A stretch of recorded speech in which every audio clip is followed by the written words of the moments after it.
जगण्याचा पाया, चालण्याचे बळ, विचाराची कळ, तुकाराम तुकाराम.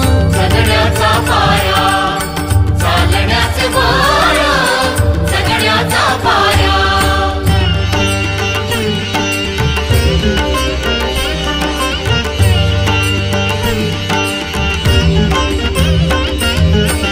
शब्दांचे ईमान, अक्षरांचे रान, शब्दांचे ईमान, अक्षरांचे रान, अभंगाचे पान.